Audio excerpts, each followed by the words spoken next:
daawadayaal habeen galab wanaagsan ama subax wanaagsan meel kastoo dadkeeda ka joogtaan kuna soo dhawaada barnaamijka dareenka shacabka iyo siyaasiga oo laabida ka yimaada TV-ga caalamiga ah Cable TV sidiisu ku yaala magaalada London ee dalka Ingiriiska. barnaamijka dareenka shacabka iyo siyaasiga waxaan ku soo qaadanaa hadba qodob aan isleenahay in la falaqeeyo ayuu mudan yahay toddobaadkaas lagana hadlo.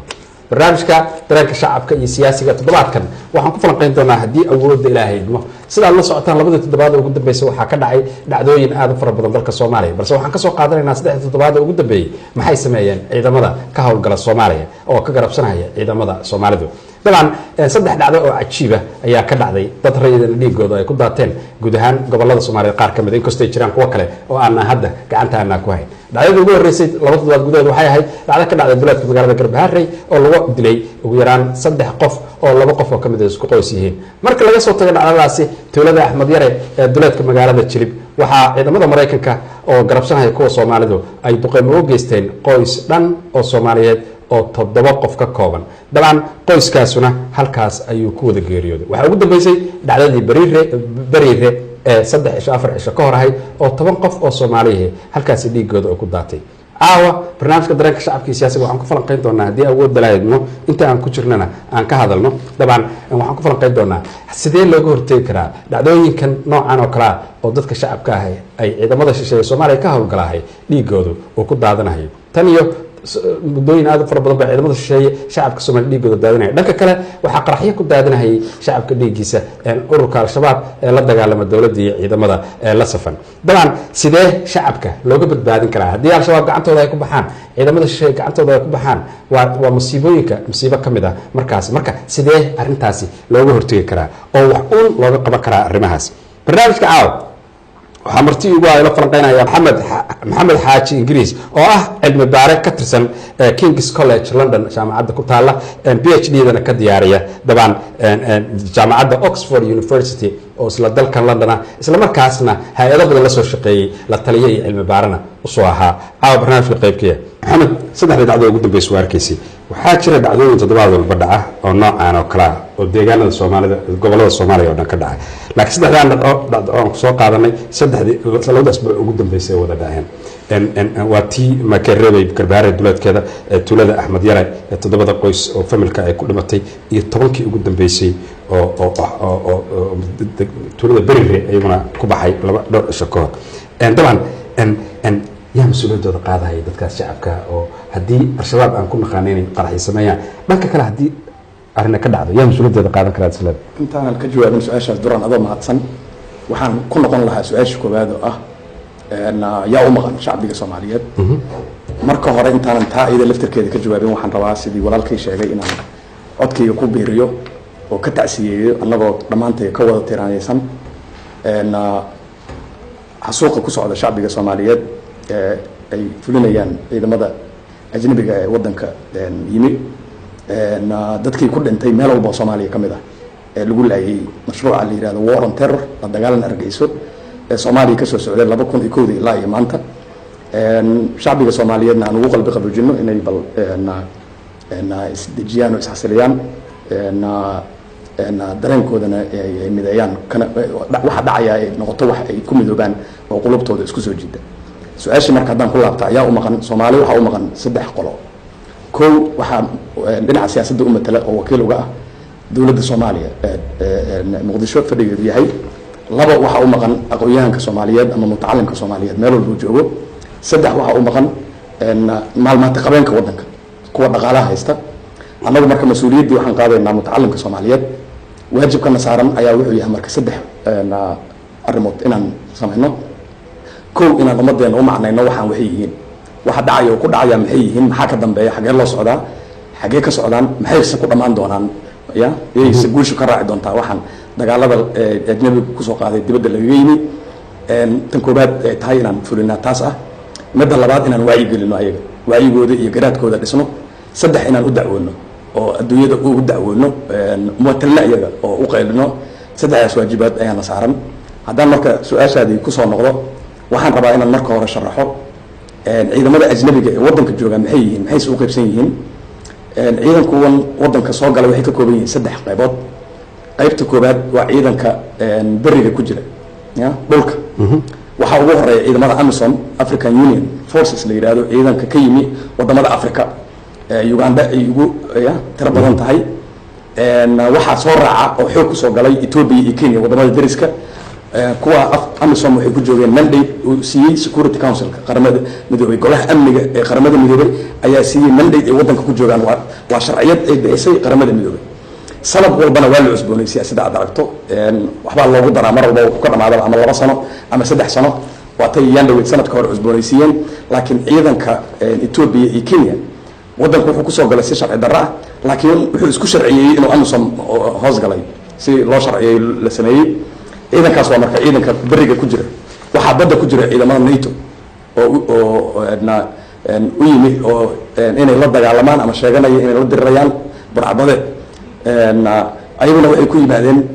mandate ay ka heleen European Union iyo midowga Europe iyo ay soo siiyeen markii dambena qaramada midoobay ay sharciyeysay waxaa soo raaca wadamada Hindiya iyo wadamo kamid ah saas Iran oo ayagana maraakiib soo dirdira oo aan NATO kamid ahayn badii haystaan ay fadhiyaan Soomaaliya waxaa jira ciidanka saddexaad oo ah ciidanka cirka ee ayadana hawada Soomaaliya control ku jira hadaysan wax ka ogeyn aan ciidan cir oo adduunyo kale ka socdo uusan soo gali karin waxaana madax u aabaa Mareykanka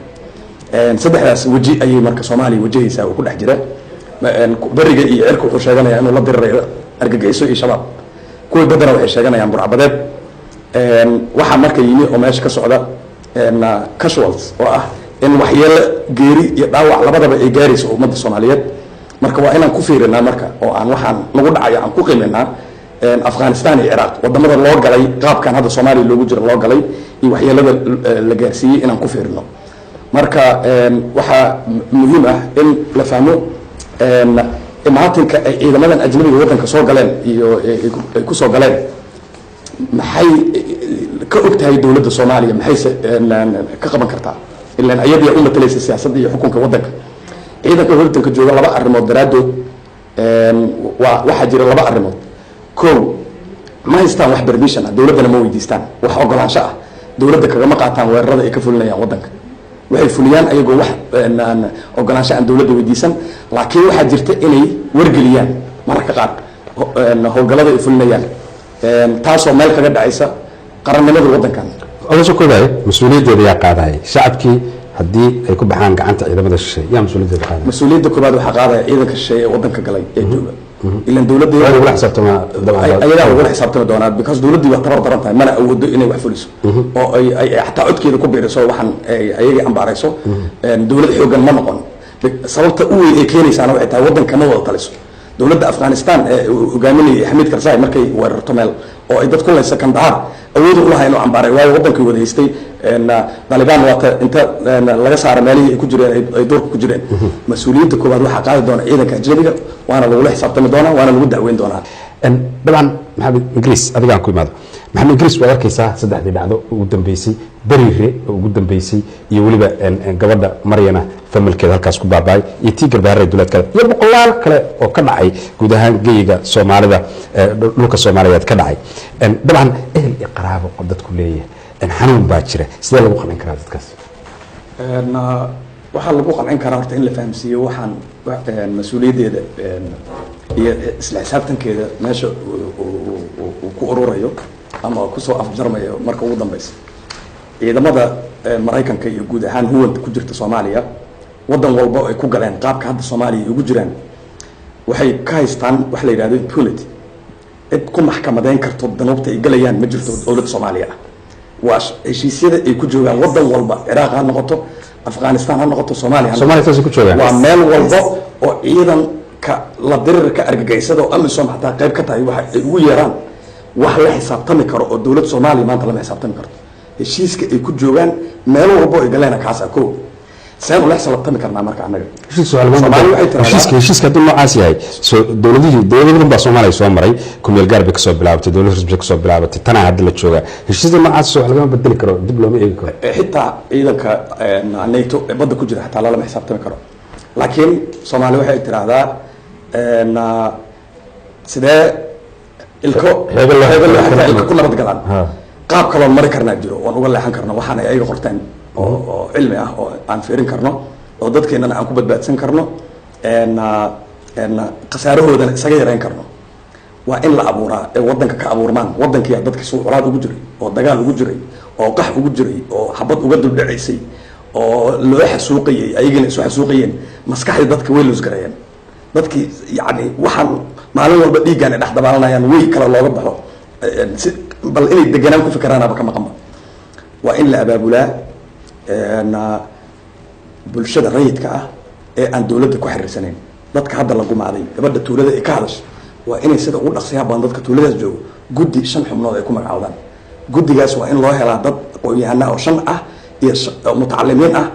oo adduunyada qaabka loola falgalo ku takhasusay iyo 5 looyaro ama qareeno ah oo ay meeshaa ka wada qaadaan oo dacwada la qoro la record gareeyo la document gareeyo sawiradii wax walba oo dacwaduhu ka furmaan marka dibadda looyaro laga qabsado. mana ahan tuuladan kaliya 4 gobol ayaa hadda weerarka la dagaalanka argagixisada wax loogu yeero ee Soomaaliya dul yaala. 4 gobol ayaa leeshanku la saartay Soomaaliya. waxa ugu horeeya gobolkan Shabeellada Hoose, Jubbada Dhexe, Jubbada Hoose iyo Gedo. waxa soo raaca Shabeellada Dhexe iyo Baa iyo Bakool. waa meelaha meelaha ay priority-ga ka dhigtaan hadda wixooda akhris oo ay mana beenayaan oo hadda khasaaraha waa sii socon doonaa. waxa halkan ku dhamaan doono ma aha. waayo approach-ka qaldan oo aan maalin walba Mareykanka kula qaylinayno leenahay bedela ayaa wuxuu yahay inay u arkaan ciribtirka shabaab sida lagu ciribtiri karaa inay tahay in la duqeeyo. annaga saa uma aragno in la duqeeyo. shabaab wuxuu dhex galay shacbiga Soomaaliyeed ku dhex jiraa. dhulka uu ka taliyo shabaab wuxuu dhex degan yahay shacabka Soomaaliyeed. gantaal kasta oo la tuuro wuxuu dilayo ma aha shabaab kaliya, shacbigina meesha ku dhamaanaya. marka waa in la joojiyaaba sideedaba duqeymahan iyo daroonadan la dirayo mararka qaar xataa lagu dirayo intelligence qaldan oo heleen ma garta macnaha. waatay hadda ka hor mar isku dayeen inay dilaan sheekhi weynaha ee dhintay Sheekh Xasan Turki 2008 Mareykanku loogu sheegay guri uu ku jiray. waatay guri ku dhagan duqeeyeen oo ay ku laayeen xoolo nool iyo shacabka ku jiray wixii oo dhan meesha ku dhamaadeen. sirdoonkan qaldanaya dartii xataa dadku dhamaanay mana ah wax annaga kaliya nagu kooban Soomaaliyeedana waa inaan fahnaa. Afghanistan iyo Iraq saasoo kale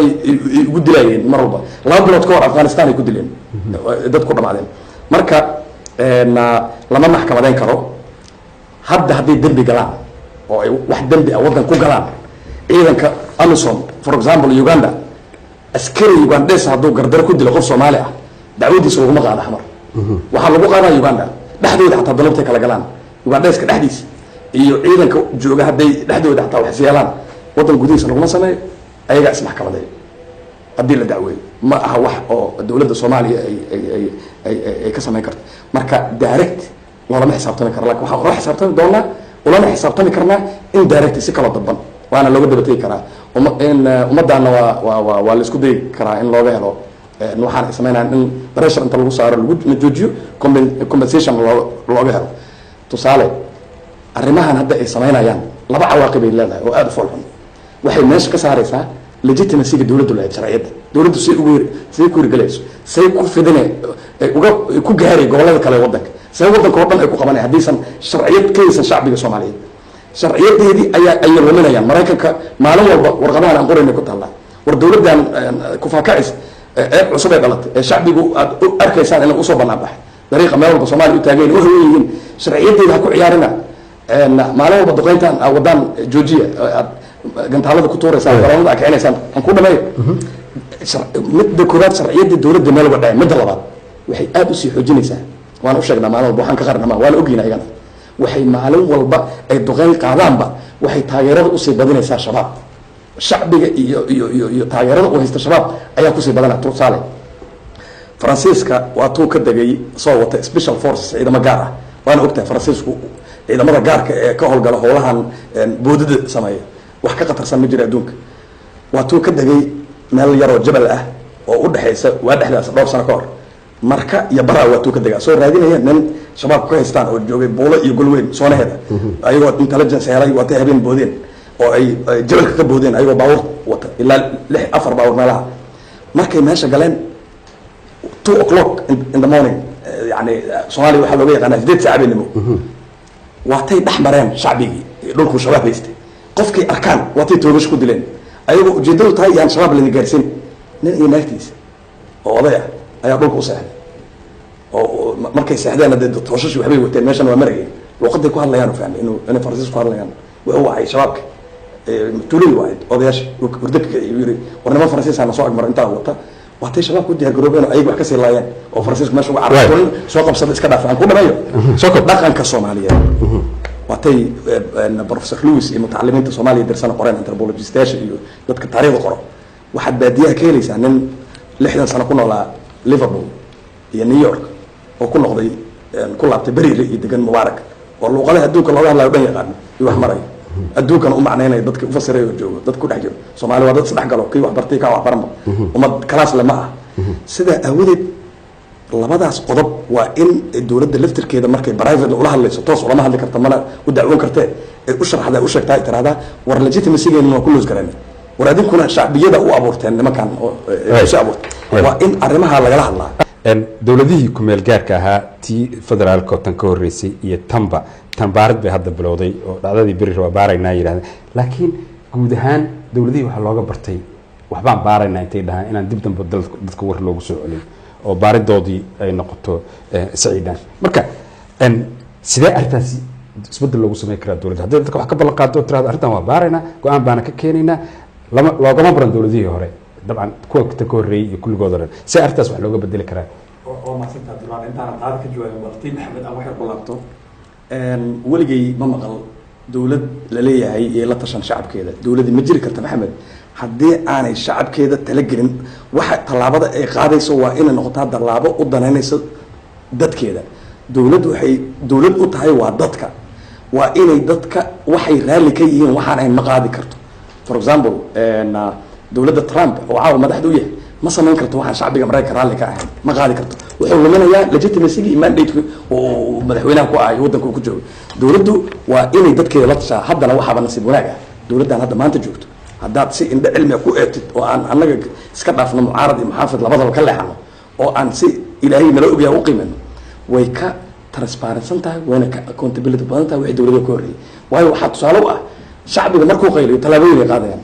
hadda hadduu shacbiga qayliyo uu yidhahdo caawa waxaas ka qayliyo waa fulinayaan waa aragtay inay maalin dhawad si isugu dhex yaacayeen waa ujeeda hadday marka tahay dawlad rigid ah oo dawladihii hor lamida waa ignore garayn lahayd waxa shacbigu sheegay teedii ka wadan lahayd waxaaba muuqataba inay shacbigii ay hagayaan waana tan ugu muhiimsan waana tay wax ku noqon karto taas waa taas tii duraan haddaan usoo noqdo baaritaanka guddiyada ah meesha waxaa loo baahan yahay expertise horta waa in ay jiraan dad expert u leh waxaan la baarayo mandate-ka lagu baarayo iyo sida loo baarayo cidda loo baarayo maadaama xaalad cakiran hadda aan ku jirno waxa lasoo baaro waa in si hoose horta dawladda loo gudbiyo dawladdu gadaal ay ka shaacayso si ay u aragta iyada dad shacabkeedii ayada inaysan fadqallo iyo dhibaato ku dhex imaanayn baaritaanadii hore wax ugu imaan waay waxay markoodii hore waxay ku salaysnaayeen wax mala awaal oo aan meel ka soo qaadi lahayn hadda baaridda la samaynayo tan ma aha guddiga la saarayo inuu noqdaa guddi dawladda ka socda waa in la magacaabaa si waxaani u noqdaan wax viable ah guddi ka madax banaan dawladda oo dad mutacalimiina ay hogaaminayaan dawladdu magacawdaa laakiin mandate madax banaan ay siisaa baaris madax banaan oo independent ah inay soo sameeyaan oo la magacaabo guddi gaar baarista la yidhahdo guddigaas si wixiisa laftirkiisa usii xoogeysto waa inuu international community-ga dad kusoo darsado safaaradahan xalma fadhiyo Sudan iyo wadamada qaar aad ay ula murugoodaan Soomaalida dhibaatada haysato wadamadaas inta lagu soo darsado in shaqada saa lagu galo hadhowta iyadoo report confidential ah dawladda gacanta laga saaro ayaga loo diro ayada jirtaa si ay u fulinayso waxaan rabaa oo kale inaan ku laabtay Maxamed dhibaatadan dawladda iyo shabaab kale ay talafku intaan kala hadalka u gali shabaab wuxuu ku guuleystay waxay dawladdu ku guuleysan lahayd oo ah wax cilmiga oo hadda jaamacadda hadda tagto political science cilmiga siyaasadda ugu horeeyo oo la isweydiinayo ah dawlad maxay dawlad ku tahay dawladdu waxay dawlad ku tahay monopoly of violence waa in ayada wixii hub ah oo dhan gacanta ku hayso dawlad meesha ay ka taliso inaan cidaan ayada ahayn oo hub ku isticmaali kara uusan jirin waa monopoly of violence waa waxa uu shabaab ku guuleystay dhul shabaab joogo ilaa iyo gedo ka soo bilow ilaa iyo mudug ku geey meel shabaab ka taliyo waxaan ayada ahayn oo qori ku haysan karaa ma jiro hawshooda meeshaas ku dhamaatay waxay dhahaana marka fulaya marka iyo rule of law gaa la sugay dawladdan shaqada u weyn u taalo dhaqaale in wax laga qabto maaha dhaqaalaan dhisaa waddanaan kobcinaa horumarinaa beeraha falaa ma ah shaqada u weyn ee soomaali oo dhan u taallo dowladdana loogu igmado waxay tahay sida lagu soo celin lahaa rule of law sharciga kala dambeynta authority waddanka in la soo celiyo waxaan u horeeyo marka la soo celiyo ayaa nabad la abuuraya oo yani xasilooni la abuuraya waa intaa laga shaqeeya xooggana lasoo geeyaa intaa waqtiga naga dhumin madashaan kusoo noqonaya dabcan haddaan ka waqtiga naqadka kusoo noqon doonaa maxamed ingiriis su-aasha koowaad isku duldag u qaado birmingham ninkii naga soo wacay su-aashaad qoranaysay oo ahayd maxaa dowladdan laga iyo ninkan su-aashu hadda ku weydiiyey ugu dambeeyey oo cabdinaasire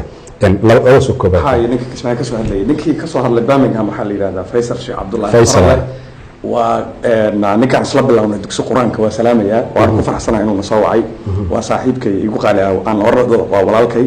wuxuuna weydiiyey kaalinta u bannaan dowladdu waxay tahay maadaama dowladdu aanay hadda caga badan ku taagnayn oo dowlad hidadeysata aysan ahayn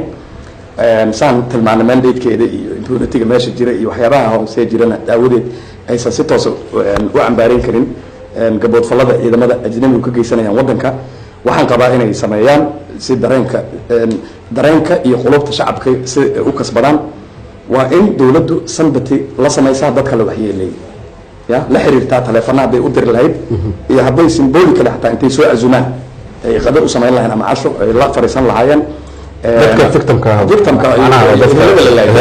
maalin dhaweed lagu laayay xataa shabeellada dhexe ninkii sheekha iyo culimadiisii dadkii meesha lagu dilay iyo waayeelkii dumarka iyo inta wixii ka haray eheladaas inta la waco in loo yeero lala qadayo lala fariista lala casheeyo iyadana la tuso dowladdii oo la fadhiiso dadkii la samaynaysa sympathize inay ka dareen xuntaa ay tusayso taas waxay keeni kartaa dowladdu inay u arkaan dowladda inay dowladdoodii tahay inay u arkaan maraykanka iyo ciidamada ajnabiga ahna iyo shisheeyahana waxay tusaysaa inay bareshar xoog lay saaraysaa oo si dadban aan toos ahayn marka taasaan uga bixi lahaa haddaan taadii ku laabto maraykanku waa inuusan asaga noo isticmaalin dagaal uu asaga ku jiro waa inaan annaga u isticmaalnaa ciidanka ajnabiga ah danaha ummadda soomaaliyeed ay leeyihiin oo inay dowlad noqdaan oo ay ammaan helaan ay security helaan waddanka dowladdu ka wada taliso muhiim ma aha duran tan aad tilmaamayso ah iyo tan dadka qaar soo hadlay tilmaameen oo ah in ciidamo la mideeyo soomaaliya iyo maraykana la mideynaa ciidankoodii isla howlgalaya muhiim ma ah waxaa ugu muhiimsan in taliska ciidanka militariga soomaaliya wasaaradda gaashaandhigga ee ayadoo isticmaasho ciidanka ajnabiga markay rabto inay howlgal fuliso dadku waxay leeyihiin bar howlgaleed in oo common ah in la sameeyo guud ahaan macnaha si loo ogaado khasaaraha loo yareeyo muhiim ma ah waxay taas sii dhaawacaysaaba dowladda ay ka dhigaysaa dowlad lamida dowladda Fiji ee faransiiska laga dhisay 1941 jarmalku markuu qabsaday faransa uu dhistay oo soo doono uu ka samaysanayay 41 tiyo kale dowladdeena u ekaysiinaysaa legitimacygeedana bardaranaysaa waxaa loo baahan yahay taliska dhexe ee militariga Soomaaliya ciidanka Soomaaliya in uu wacdo asagu markuu rabo inuu operation samaysto markuu howlgalgalayo uu socdo inuu qabsado bariire iyo buulo iyo shalambood waa inuu asaga dalbadaa ciidan cirka oo la falgalo ma aha in maraykanka ay yidhahdaan annagaa hawsha fulinayna jabuuti aan ka soo kacaynaa xalanaan fadhinaan bartaasaan ka dareynaa ciidamo ma aha saasna waddanka iyo sharaftiisii iyo integritigiisi ayuu xataa beerdareynaya dadnimadii yani iyo sharafta xuduudeed ee waddanka dowladdu waxay matashaa mansabka iyo magaca iyo nuurada ummadda soomaaliyeed waa intaa la xaq dhowraa u kaadi ninkii kismaayo kasoo hadlayay hadda luuqadda ku hadlayo kale waa luuqadday ugu jecel yihiin amerikaanka iyo waddamadan ajnabiga inay maqlaan dad u hadlaya saas oo kale oo leh wixii la laynaya iyo shacbiga hala laayo oo khasaare mar walba waa dhacaya dowladda noocaas ninka wuxuu ku doodayaa meel dagaal ka socda qalad wuu dhacaya ciidamo meel ay ka howlgalayaan qaladii saxba waa dhacayaan waa wax waana dhici doonaan waa wax jira taas dabaan oo qalabada waa dhici karaan ummadda soomaaliyeed ma aha chicken ma aha digaag meel lagu dirirayo ma aha wax walba waxaa priority-ga koowaad leh nafta qofka soomaaliga ayaa ka muhiimsan wax kasta waa in la ogaada horta maxay hadda lagu dhamaan waddamadan reer galbeedka waxa ay noloshooda ku dhisan tahay horumarka ay ku gaareen oo ay barwaaqada ku heleen waa maxay wax kale ma aha waxa aad naftaada la jeceshaa waa dardaaranka nebi maxamed waxa aad naftaada la jeceshaa la jeclow kale walaalka ah ha u ogolaan inuu dhinto ilaa adigu ma rabtid inaad dhimatid ma rabtid meel xun in lagugu dilo ma rabtid in lagu fatasho oo waa aragtay booliska iyo markay amniga dadka qabanayaan iyo warqadihii kala imaanayaan maxkamaddii qof soomaaliya waa inaan la ogolaan qaladu ku dhimanaa ama deliberately intentionally midna inaanan ogolaan waa inaan taa ka taxdar yidhaahda cabdinaasir oo soo hadlay su-aashaasuu ku weydiiyey inaad maqlaysin kala maaqaani waxaad ii weydiisay awel maxamed ingiriis maxaa loo duuglayaa dadka meydka ila dowladda mas-uulka ah maxaana ku dhiirigelin lahayd dabcan su-aashaasuu waxaa iskale dadka ay dadku ka dhinteen hadday duuganayaan waa approach ayagu qaateen annaga ma dhihi karno joojiya saas iyo saas yeela annaga inaan ayaga garab galno